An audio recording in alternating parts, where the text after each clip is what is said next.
எலிசபெத்து தூய ஆவியால் முற்றிலும் ஆட்கொள்ளப்பட்டார். அப்போது அவர் உரத்த குரலில், பெண்களுக்குள் நீர் ஆசீர் பெற்றவர், உம் வயிற்றில் வளரும் குழந்தையும் ஆசி பெற்றதே. என் ஆண்டவரின் தாய், என்னிடம் வர நான் யார்?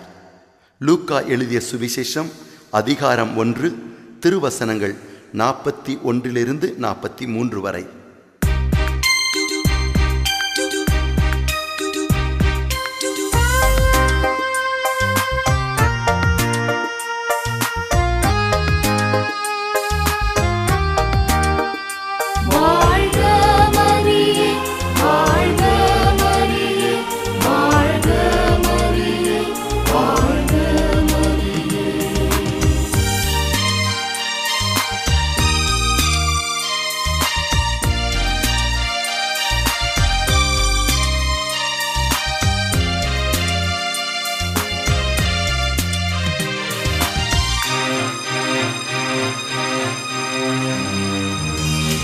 மன்றாடும் எமக்காய் மாமரியே, வந்தோமும் பாதம்